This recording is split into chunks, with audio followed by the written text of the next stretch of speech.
Shalom, selamat pagi anak-anak sekolah tuna bangsa. Selamat pagi juga kepada para orang tua murid yang mendampingi anak belajar.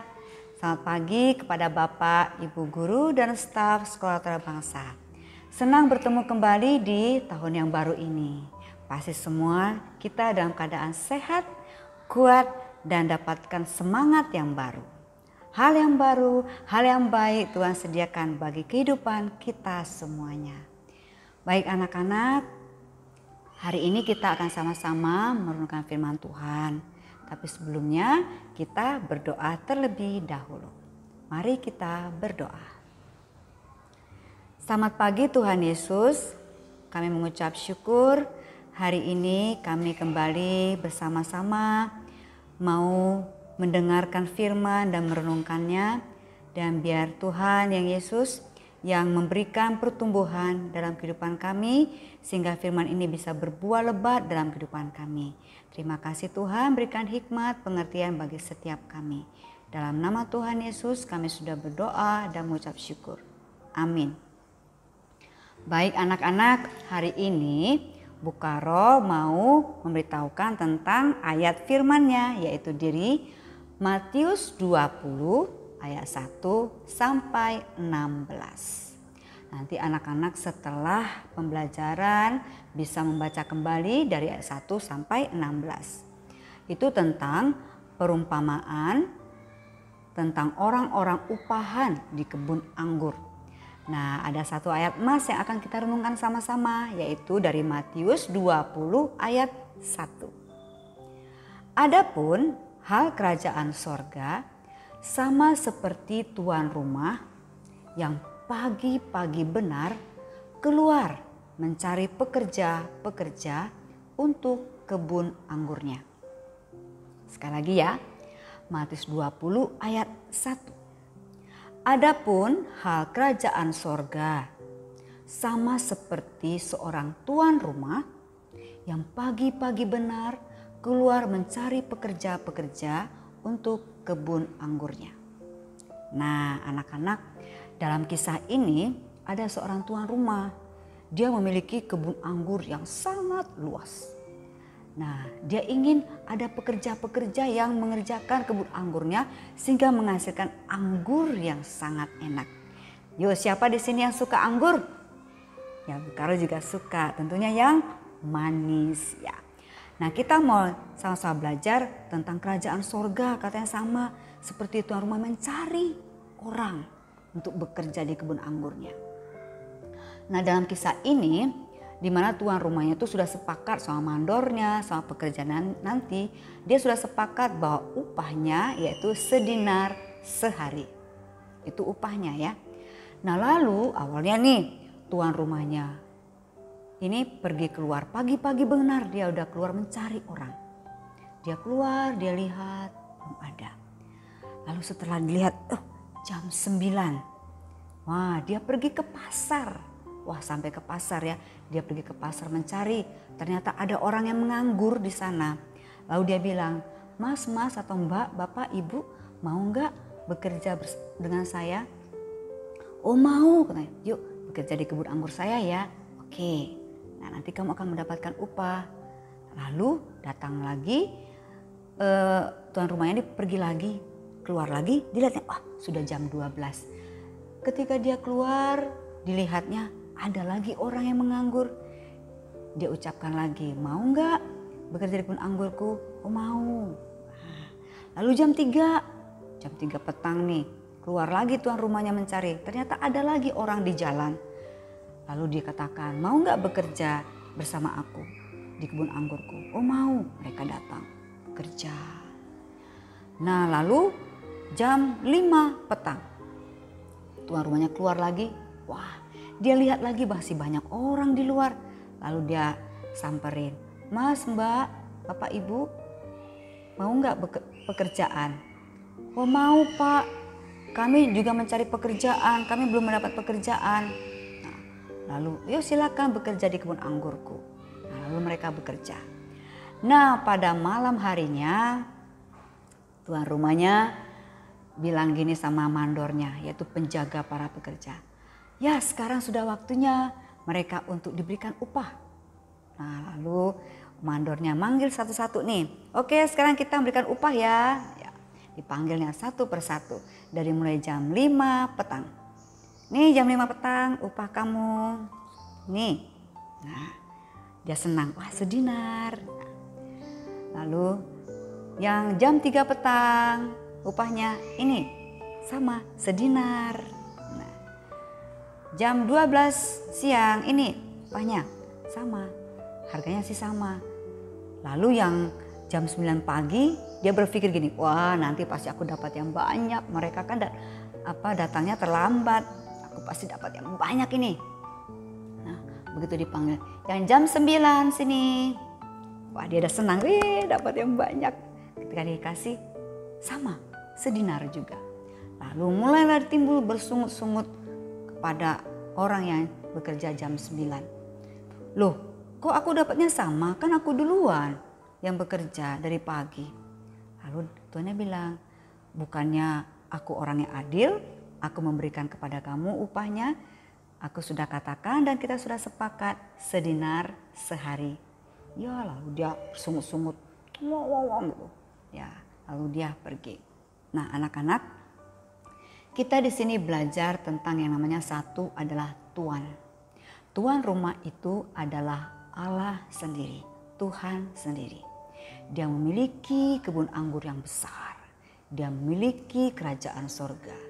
Nah, dia mau juga manusia-manusia di dunia ini adalah pekerja-pekerja itu. Tuhan mencari manusia, Tuhan pekerja tersebut. Nah, pengangguran di sini adalah bicara tentang hal-hal yang tidak kita lakukan apapun. Kita tidak melakukan apapun juga. Kita tidak mengerjakan apapun. Dan biasanya kalau menganggur, biasanya timbul pikiran yang jelek dan sehingga bisa melakukan kejahatan dan bisa melakukan dosa. Nah, Tuhan tidak mau, dan Dia mau segala orang yang menganggur, orang yang tidak bekerja apa-apa dan orang yang hanya berdiam diri, Tuhan panggil untuk melakukan pekerjaannya. Nah, kesepakatannya yaitu tentang upah. Nanti kita ketahui apa sih upah yang diberikan Tuhan. Nah, kita lihat waktu-waktu yang ada di dalam Matius 20 ini, yaitu yang jam 9, 12, jam 3 sampai jam 5. Jam 9 itu menunjukkan pagi-pagi di mana mungkin usia muda anak-anak sudah mendengarkan firman Tuhan, sudah mengenal Tuhan. Di mana itu waktu pertobatan ketika anak-anak mengundang Yesus sebagai Tuhan. Nah, lalu jam 12 yaitu mungkin orang-orang yang anak yang SMP atau SMA, mereka baru bertobat. Lalu yang jam 3 pagi mungkin usia yang dewasa. Nah, bisa jadi yang jam 5 petang itu usia yang tua. Bisa jadi juga yang muda, karena dilihat ini adalah waktu pertobatan setiap manusia. Nah, jadi mungkin kita mengenal Tuhannya di jam 3 petang, ya enggak apa-apa. Ya, kita belajar banyak firman Tuhan di situ. Nah, di waktu jam 9 pagi yaitu masih muda, kita mendengarkan firman Tuhan dan kita mengenal Tuhan. Untuk itu kita mengerjakan pekerjaan dari waktu muda, kita melakukan segala kebaikan, melakukan yang diinginkan oleh Tuhan.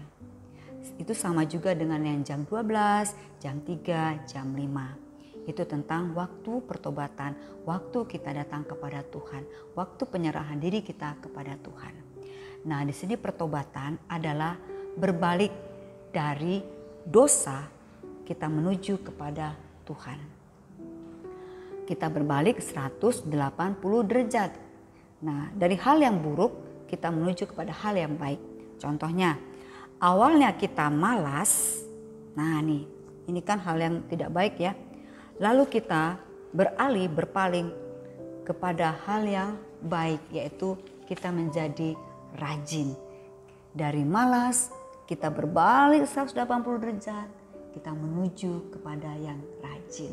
Nah, itu artinya pertobatan, ada perubahan pikiran, tingkah laku dan perbuatan kita. Kita buang ini malas, lalu kita menjadi anak yang rajin. Nah, Dari kita yang tidak mau taat kepada orang tua, kita berbalik menjadi anak yang taat. Nah, apakah upah daripada pertobatan tersebut? Nah, Tuhan memberikan upahnya, yaitu keselamatan. Ternyata kita diberikan keselamatan. Kita datang kepada Tuhan, kita menjadi warga kerajaan sorga. Kita diselamatkan secara roh dan kita menjadi anak-anak Tuhan. Nah, kalau malam hari para pekerja kan diberikan upah. Kalau malam hari di sini, Ibu bisa merenungkan bahwa malam itu adalah waktu akhir-akhir zaman, di mana saatnya kita diberi upah keselamatan itu. Wah, berdiri nih. Ya, yang jam 9 bertobat yang mana? Jam 12, jam 3, jam 5. Yang sudah lama bertobatnya di sini upahnya keselamatan. Yang paling lama, paling akhir bertobatnya jam 5, ya upahnya sama, memperoleh keselamatan. Artinya kita semua mendapatkan upah yang sama. Tapi yang jelas kita akan mengerjakan pekerjaannya Tuhan ketika kita bertobat, lalu kita mengerjakan pekerjaan yang diinginkan oleh Tuhan. Kita ada perubahan menjadi tingkah laku yang baik, menjadi taat, mengasihi satu dengan yang lain. Ada hal yang baik yang kita lakukan. Nah, kita mau buah anggur kerajaan surga itu buahnya manis-manis. Yaitu dalam hidup kita ada seperti buah-buah roh ya. Kasih, sukacita, damai sejahtera, kesabaran, kemurahan, kebaikan, kesetiaan, kelemah lembutan, dan penguasaan diri. Ini buah ini juga berbuah, menjadi buah yang manis dalam kehidupan kita. Anak-anak mau berbuah? Ya, kita datang kepada Tuhan. Kita masuk dalam kerajaan sorga. Kita bertobat saat ini. Dan kita akan melakukan segala yang diperintahkan Tuhan. Amin. Yuk, mari kita berdoa. Terima kasih Tuhan Yesus. Kami sudah mendengarkan dan merenungkan firman Tuhan. Kami mau Tuhan menjadi pekerja-pekerja-Mu Tuhan yang menghasilkan buah-buah yang baik. Kami mau Tuhan menjadi orang yang bertobat, orang yang mengerjakan pekerjaan Tuhan. Kami tahu Tuhan hidup kami milik-Mu, hidup kami kepunyaan-Mu. Tuhan Yesus, inilah hidup kami Tuhan, inilah anak-anak-Mu Tuhan, anak-anak sekolah tanah bangsa. Mereka menjadi milik-Mu dan kepunyaan-Mu. Jaga hidup mereka, lindungi mereka ya Tuhan, sehingga mereka terus dalam anugerah-Mu, terus dalam rencana Tuhan sampai mereka besar. Kami mengucap syukur Tuhan hari ini, kami mengucap syukur buat kebaikan-Mu, kami mengucap syukur buat firman-Mu. Ya terus Tuhan, firman Tuhan ini bekerja dalam kehidupan kami, sehingga kami mengerti, terus melakukan bahwa kami menjadi pekerja yang baik di hadapan Tuhan. Terima kasih ya Tuhan, kami juga berdoa saat ini buat para orang tua murid yang akan bekerja, jaga setiap mereka, lindungi apa yang mereka kerjakan, usaha maupun pekerjaan yang lain, aktivitas yang lain, Kau buat semuanya berhasil. Kami juga berdoa buat setiap anak-anak yang akan belajar, baik itu daring maupun yang di sekolah. Kami berkati setiap mereka ada hikmat, pengertian dari Tuhan yang mengalir bagi setiap mereka. Mereka adalah anak-anak yang suka belajar. Terima kasih Tuhan buat setiap kami guru-guru dan staf. Berkati setiap kami, biar kami melakukan aktivitas kami bersama dengan Tuhan. Kami percaya Tuhan, hari ini kami milik-Mu, dan kami percaya Tuhan turut bekerja dalam segala sesuatu untuk mendatangkan kebaikan bagi kami. Dalam nama Tuhan Yesus, kami sudah berdoa. Amin. Baik anak-anak, hari ini kita sudah selesai. Mari kita berjalan dalam Tuhan, menjadi pekerja yang baik. God bless you.